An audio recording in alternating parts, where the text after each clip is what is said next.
Welcome to the Founders Odyssey podcast, where we create an environment for founders to thrive through education, inspiration, and a supportive community. My name is Nathan Bird, and I will be your host today.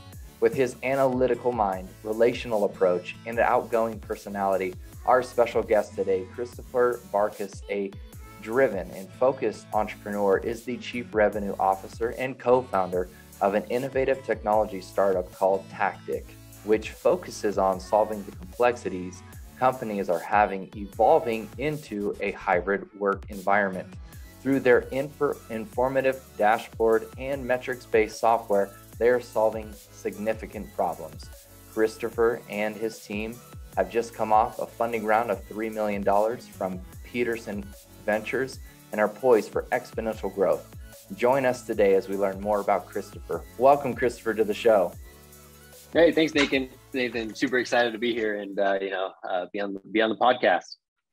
Awesome. We joked a little bit about how startups can be stressful and about how they can take a little bit of life out of you. But it's interesting if you take the life out of you, but then you're putting it into the product, which is an exciting thing. And that's what I think every founder gets excited about. But there's always a balance that comes in that mix, which is what I feel that you're doing now. So what we've got here is, let's dive right into it. What got you interested in really just technology, but also within business as well? Because I see you're an entrepreneur. Yeah, definitely. So, I think, I joke, my family will joke about this all the time, right? But I was the kid who, not necessarily, in a bad way, but like I'd always look for shortcuts, growing up, I think. And I would always use different type of technologies to solve my problems. Like my dad, gave me different chores growing up or whatever. I'm like, hey, how can I like automate my lawnmower, to automatically go? And like, I would just think of all these different things, just like my whole life, because I was like, oh, this takes me 2 hours. I'd rather spend 2 hours, playing video games or doing whatever, or riding my bike, and so I'd always look for ways to, I think just, growing up, that was like always the case. And actually the time that I got really involved in technology was around the age of like 15, 16, when the Apple iPhone came out. I don't know what it was, but I just became like super like fascinated with it. I absolutely loved it and ended up doing back at the time, I don't know if you remember, but iPhones, only AT&T could use them. Yep. I would actually I learned all about software and how to, like, at the time it was called jailbreaking an iPhone, and I would open it up so it could work with any carrier. Well, it actually became an awesome business. And so I would be able to buy iPhones, for a couple $100 on, Craigslist at the time. I learned how to like jailbreak them, hack them essentially, and then open up to any carrier, and I could sell them for like 10x the amount. Because a Verizon user or a T-Mobile user would want an iPhone at the time, if you didn't have AT&T, you couldn't do it. So anyway, long story short, like always been fascinated in technology, always been fascinated in finding ways to make things more efficient and faster and quicker. And obviously, doing that through technology was the easiest way. So you said a few things here, and yeah, I'd love to also address those to all the founders that are listening, to see systems and identify specific angles, right? And also use that excitement to go dig deeper and learn more. And it sounds like that's what you did when you were fascinated with a specific product, but also you're looking for ways and systems that you could advance things forward. Do you feel 100%. That is the same Christopher today, and you have just kind of implemented that into various business opportunities? Yeah, 100%. I think I'm a little bit more of a realist now, in the sense of, I have, I think I know a lot more, at the time, like there's sitting lawnmowers, right? Not like I have the standing one and trying to like automate it, like stupid things. But I think nowadays, a little bit more realist in the sense of what you're capable of automating. But yeah, still stands true for sure. So do you have any mentors right now, or advisors, or people that you were inspired by in the past that have put you in the position that you are today? And if so, who are those people, and what type of traits do you look for in a good mentor? Yeah, I got really lucky. I worked at a specific startup called Peak Travel for about 4 years. They had an incredible amount of awesome, amazing leaders, from top down. And I think from each and every one of them, in some aspects, I mean, it was a very fast paced moving. I mean, when we started, it was, somewhere from like 30 employees to by the time I left, over 150.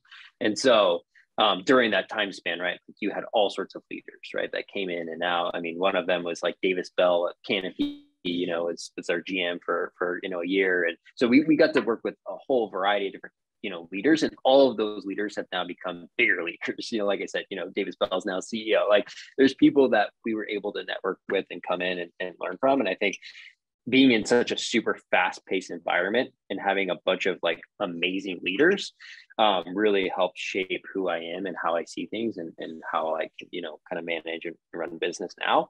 And I think, to each and all of them, like I said, there was handfuls, was able to learn variety of different things, and at different points of the business, right? Like I said, doing something with 30 people is a whole lot different than doing things with 150 people.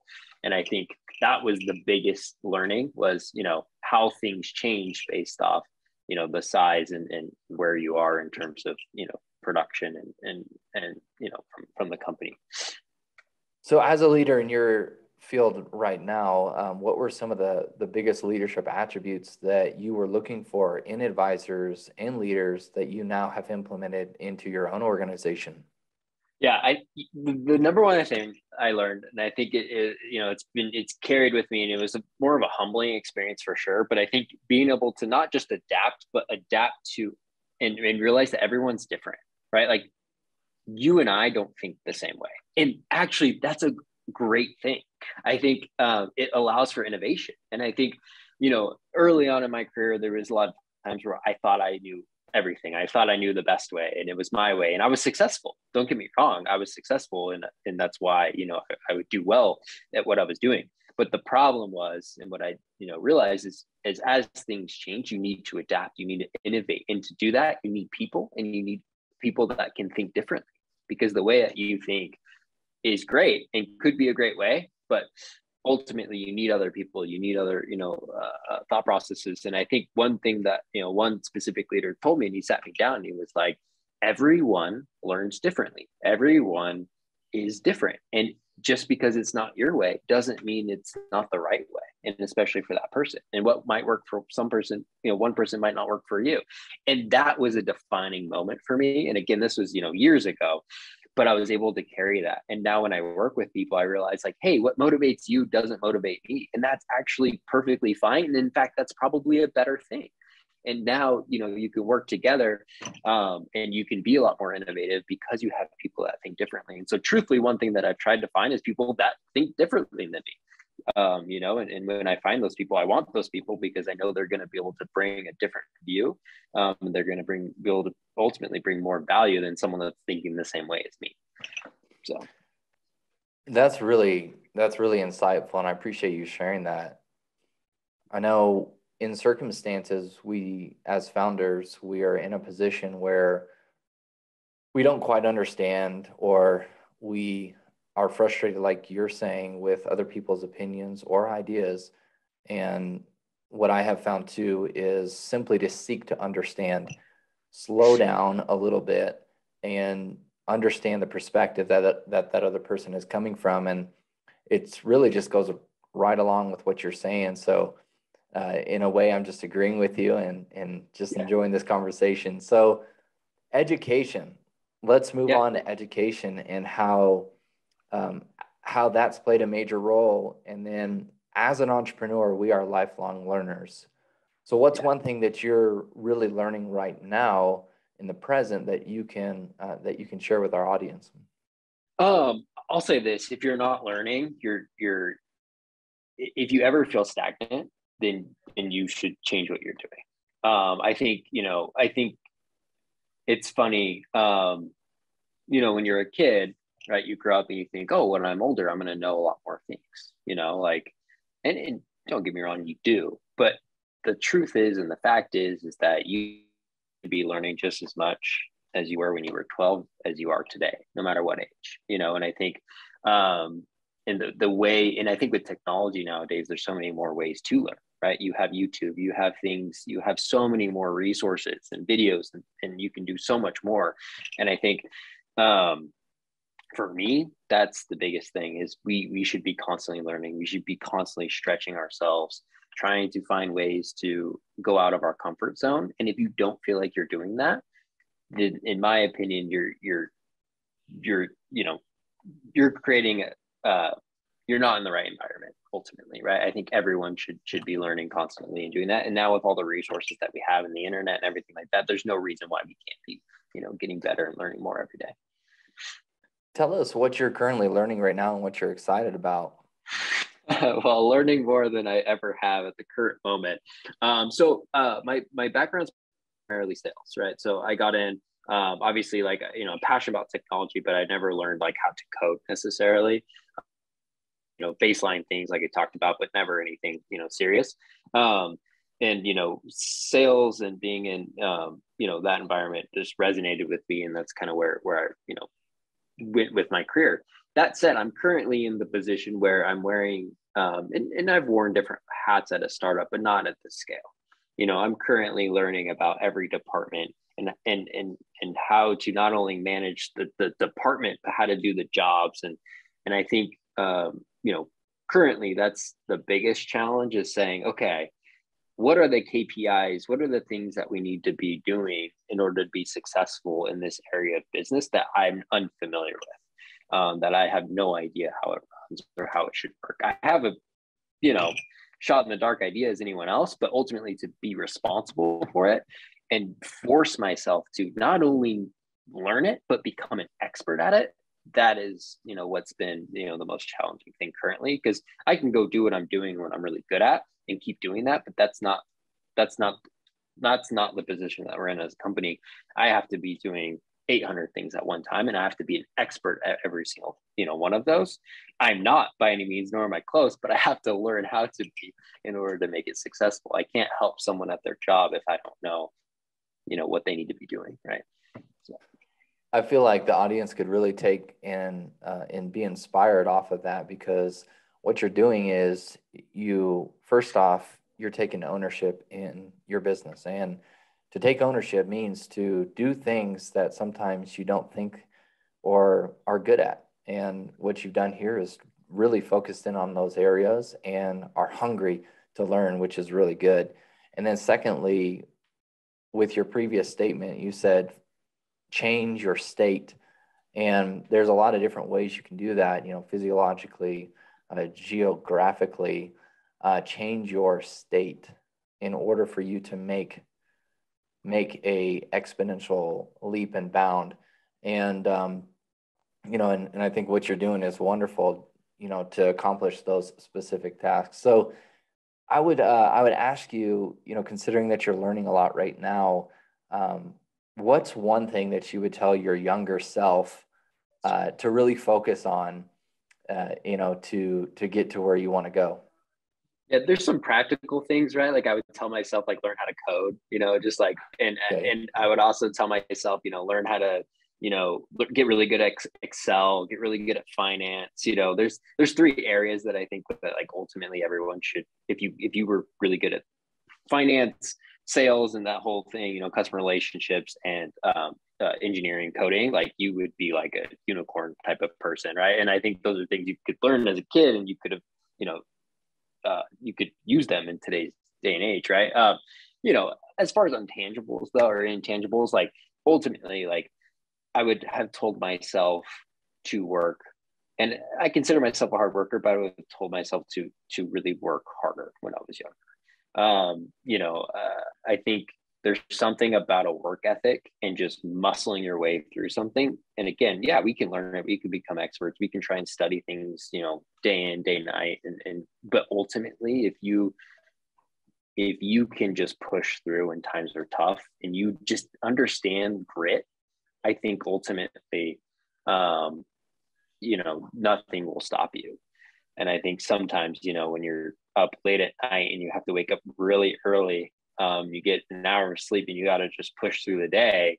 There's just something about that like I think is just so valuable, versus just knowing how to do something, let alone pushing through when things are tough. I think ultimately is really what puts someone in a better position. It's very valuable. You've said determination, and determination can typically, it's always fueled by your why. So having a deeper and deeply rooted why will, in essence, help you to propel forward. And I'm sure you have a lot of whys in your life right now. And let's hop into what the current circumstances looking like for you in your business, which I'm very excited for you. Obviously, having your this recent funding round, which can really help to set a solid foundation for a company, and you can start to look to scale. So share with me a little bit about your scaling and where the company's at and where you guys are focused in at. Yeah, I mean, I'll say this: way harder than you think it's going to be. I think when you go to raise money, you think, oh, money is going to solve all my problems. It's just a natural tendency. That's why people raise money, right? I can tell you it's not the case. It doesn't really help in any way. All it does is enable you to have the capability of doing something, but it doesn't make it any easier, right? And I think that's and ultimately, right? Like I think that's just like it's the reality, and I think it's important to understand that when raising money is, it's not going to make the job any easier. It's in fact, it's going to make it tougher. But it's, it does give you the resources to be able to do it, right. And to accomplish what you want. But, in terms of the business, right, like we launched officially a year ago. So like, that's when we went to market. We had a product, we had an MVP, we took it to market, we got some sales really, really early on. Obviously at the time, like COVID, what was going on in the market, like people weren't necessarily going back in the office, but they were thinking about it, right? Obviously we had various variants along the way of COVID that's kind of pushed back a lot of that. But ultimately, we got enough traction, obviously, to attract investors, to make people really interested in what we're doing. We're disrupting a very archaic legacy style, industry, right? There's pre-existing solutions in our space, but they were all built for prior needs, right? Everyone was in office every single day. No one worked remote. It's, very rare. It was like less than 10% statistically. And so now you have this shift where 80% of people, and for a time being, for 2 years, 100% of people are basically working remote. And now you have this new future that we made a big bet on, which is hybrid.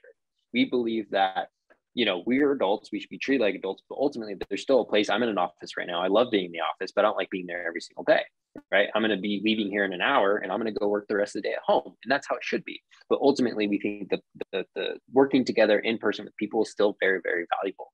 And so doubling down on that, we created a platform that's obviously designed to manage that and make it easy for companies. But now we're in a position where, COVID is hopefully becoming a thing of the past, right? Very soon here. And yes, we still want to be, we have some things in place to help mitigate and manage, capacity and health and safety for employees and employers. But really long term, and where we're at now is the time for us to really be in the market. And I think we're now seeing opportunities, greater than we ever have before, with companies that we're in talks with. And I think now is the time for us to scale, to put the pedal to the metal and move, because now is, there's never going to be a bigger demand for what we're doing than right now, as people are trying to figure it out. Yeah, and that's exciting, man. I know that, more money, like you said, doesn't always solve your problems. And at the foundation of any company, it's so important to have your, not just friendships, but your working relationships really tied down to a solid foundation. Could you explain to me a little bit about how you guys have developed a good working relationship amongst your co-founders? Yeah, 100%. So the good news about us, each of us, we all bring a different skill set to the table. And again, part of that mentorship that we talked about early on, when I got that, great feedback from one of my managers one time ago, that basically said, you got to find people that think differently. Well, we've done that. We found a super technical minded person. We found a super, financial, minded person. And then we found myself, who is, very salesy, relationship based. And so we make this perfect trio. Now, don't get me wrong, that's created plenty of, very hard arguments and, different ideas of directions at different times. But the best thing about our relationship, about the three of us, hands down, at the end of the day, we respect everyone and every opinion. I mean, we take it all to the table, no matter what. And I think ultimately, the other cool thing is having three of us, it makes it very easy to vote. Ultimately, we've always had where two people align. And the best part about it is we've all equally probably had the amount of times that we've been the odd man out. And let me tell you, the coolest part about this is 9 times out of 10, whatever the decision that we did that we had to vote on to, split the votes or whatever, it has led to the right decision. I can promise you that. It's been crazy, which is just doubles down on the fact that we made the right decision by all coming together, which is really, really cool. But yeah, there's been some major decisions that we've made, and straight up, we've had, 1 out of the 3. I know there's plenty of times all 3 of us agree, obviously, but the times that we don't, the outcome's been phenomenal. And sometimes I'm like, man, I'm so lucky I have these two, because if we went with my decision, we would not have been in this awesome spot or doing this awesome opportunity. So again, the great thing about us, all come from, various backgrounds, all come tons of different experience in terms of, our departments. But when we come together, I mean, we're a strong team, which is awesome. I'd like to reiterate what you said there in regards to respect. And as men and women, we're still wanting respect. And through that, there's also trust that is developed and occurs throughout your founder partnerships. And when you touched on that, and I feel it's just, you're right on. So I'm excited for your growth, like I said, and let's talk a little bit about resource allocation and where you're looking to focus in for tactic. Now we're specifically speaking in regards to the company. Then we'll touch on a little bit of the future and what you're excited about, and then we'll go from there. Yeah, perfect. Yeah, so in our current environment, right? So we have about 20 total employees, various contractors, W-2'd. I think we have like 14 W-2'd currently. Six contractors. So we're good sized. I think we're bigger than we thought we'd be at this point. Truthfully, I think we, identified some needs in certain departments that we didn't realize we were going to need so quickly, and we had to fill those. But the way we started, which I think was really smart, is we invested heavily in the product and the engineering team. I mean, those were, our first 2 full-time hires. And then I think even the third full-time hire was an engineer along with our technical co-founder. So we really invested heavily early on in the product and being a product-focused company. I think that was a really smart move. I think, once we started to see some traction and getting some groundwork, that's where the shift has now or started to become, okay, well, now we need to focus on, obtaining clients, right? We've invested all this money in the product. Now we got to sell it. And so we invested there. And I think early on is when we realized, okay, this isn't going to be as easy as just like building an awesome product and selling it. This is going to be maintaining relationships, right? And so from there it was, how are we going to manage these relationships, finding a success team and making that possible, and an implementation team. And so early on, I think we didn't realize the amount of lift and work to, because we're very customer centric. We're very, very focused on the customer. We believe that what the customer tells us is ultimately the direction that we should go. And we shouldn't, make any decisions outside of the decisions that the customers want, right? We're not trying to build some certain thing. We want what the market wants and what our customers need. Yeah, sure, we had a cool idea brought to the table, but at this point, the customers are going to lead and guide us, here on out. And I think, which is awesome because we get amazing feedback. I talk to other founders, I talk to other, companies who are like, it's like pulling teeth to get feedback from customers. We have customers that build spreadsheets, will like want to join our product roadmap calls. I mean, it's amazing. I mean, it's a lot, but we've created this really cool culture with our customers where it's like, oh, they know that we care about them, and they know that, we're passionate about building a product that is going to find value for them. And so we're currently in this phase where, we now need to grow, right? It's fun and games to build a cool product and have a company and a logo and a website and feel cool, and have your LinkedIn, you're a founder of a company. Awesome. But now it's we need to grow the company. And so we're trying to shift to, becoming a, revenue focused, go-to-market, aggressive go-to-market team. And so that's our biggest focus right now. Sounds like a shift here to marketing and sales, based Yes. off the company's awesome product that was that you guys had focused in on. And would that be something that you would suggest to an early stage founder that maybe had been a little bit behind where you guys are at now? How would you look at it a little bit differently now? If I were to go back, we would have been a lot more aggressive on the sales side than we were initially, right? Not saying we weren't aggressive. We built the product based off feedback from people. I mean, we took wireframes, to customers, like, is this realistic? Is this something you would use? I mean, we didn't just build a product, right? I mean, we did a lot of that, but I think where we could have been more aggressive is as we were hiring those engineers, we should have been simultaneously hiring, more salespeople, and getting a marketing team off the ground earlier than we did.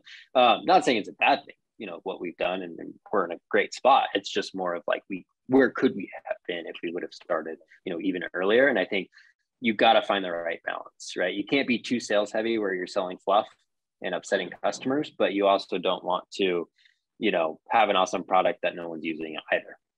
So that's where clever marketing comes in, and creating a following and a culture. And you can create all of that without actually having a product, which is very interesting, as you can do your pre-marketing campaign to create momentum and synergies amongst what you have and what you will solve. But like looking hindsight, what they say. Okay. Everything's And so hindsight's 2020. Yeah, exactly. So where you at is a wonderful blessing, and you guys are just going to continue to build from there. But for those that are listening, take some heed to what he's saying. Make sure that you have a fine balance between sales and marketing, as well as the product development and building that according to your customers' needs through your engagement and your questionnaires and surveys and things like that. So future, man, let's talk a little bit about future, what you're excited about. Yeah. And, Yeah, I mean, here's what we're most excited about, right? I mean, obviously at a very high level, it's that the future of work is going to be hybrid. I mean, you can go just look on Google, go on LinkedIn, go on anything. Everyone, the talk is we want some sort of mix, right? Employees, yes, want ultimate freedom in terms of where and when they work, but one of the offices is clearly one of those places is clearly the office, right? Like the office is not dead. Back in 2020, March of 2020, we saw headlines that said the office is dead. That is not the case. The office is different, and the role of the office is entirely different, but is by means not dead. Collaboration and the reason for going into the office is entirely different, which is awesome. I saw a post recently by this guy who said, like, it was like a snowstorm. It was like a month ago. I can't remember the day or who it was, but he was like, took a photo of him driving in traffic in a snowstorm. And he was like, I turned around, I got off the freeway and I went home because my employer allows me to work from home. And he was saying, 3 years ago, I would have had to drive in this dangerous, scary, terrible snowstorm to get 30 minutes to the office. That's awesome. That's amazing. That's how we should be. And that's how we should have been for the last 20 years. The fact that we force people to, and I was one of them. I used to have to drive in the office in a crazy snowstorm down I-15, which is already a joke, but you throw a snowstorm on top, right? And so I think what I'm excited about the future is that I believe that we've nailed it in terms of what people want. I think employers and companies are buying it, and they're now finally saying, okay, fine, but this makes sense, and so that's amazing. In terms of, the future of our product, I think we're like I said, from a different point in this conversation, but the office management industry is very archaic. There's a lot of legacy softwares, and the one reason for that is because the needs were very different. Now you have a new need where employees, right? If I want to drive 30 minutes in a snowstorm because there's someone I really see that I really want to work with that's at the office, I might do that because I really want to meet with that person. I know they're in the office. And so there's this new element where knowing where other people are in your team is really important. That was not important 3 years ago because you just knew someone was at the office. You knew they were going to be there. That's no longer the case. The worst thing I can do is drive 30 minutes in a snowstorm and I'm the only one there. I do not want to do that, right? And so Tactic actually bridges that gap. You can log on, you can from your phone easily see who's in the office, who's actually checked in physically there, who plans to be there, and who's not there. I no longer have to worry about, does it make sense to go into the office today or not? I know Tactic gives me those details. And then on the employer side, right, like having that data is really, really important. the pitch is no longer having the 4-floor awesome building right at I-15. No one cares anymore. The rock wall, the basketball hoop, no one cares. You know what people care about is they care about flexibility. They care about knowing who's where when. And I think that's what Tactic does. And now, if I'm, have this 4-floor awesome office building, but only 100 people show up every day and I have enough space for 1,000, am I going to keep that building? Am I going to keep that lease? Am I going to keep spending millions of dollars a year to have, a couple hundred people show up every single day? Probably not. But how are you going to know? And how are you going to be able to make an educated, decision on what type of real estate footprint you should have for your company? Tactic gives you that answer. And so that's what we're really excited about is you're going to stop seeing, companies own 4 floors. You're going to see them only own 1 floor, and they're going to sublease the other 3 floors. And thank you to Tactic, they can manage all of that and know what makes sense for them. And so, obviously people are stuck in leases still today from, signing those 6-year, 8-year, 3-year leases, but you're going to see a big shift in terms of, much more collaborative spaces, a lot less space, no more having, 2,000 desks for, 1,000 employees. You're not going to see that anymore. And it doesn't make sense to. So take my money. Perfect. No, I had an advisor. He always told me, and he still does, is invest in the inevitable. And you guys are investing, right, as well as to building a product that will meet the future and currently is in the present. So I commend you guys for that. And I just want to take this time to let you know I appreciate you personally and the time that you've taken out here to just share a little bit of your wisdom to the Founders Odyssey podcast. And thank you. Have you had a good time? Absolutely. Yeah, this has been a blast. I appreciate having me on, and nothing like, hopefully spreading some information, hopefully not misinformation to other people that can, hear the words and hopefully be inspired. Absolutely. Well, once again, guys, thank you. My name is Nathan Bird, and thank you for listening to the Founders Odyssey podcast, where we educate, inspire, and create a supportive environment for you as a founder. And until next time, feel free to check out some of our other podcasts on Spotify, as well as the foundersodyssey.com. And once again, Chris, thank you so much. Yeah, thanks, Nathan. Really appreciate having me on here.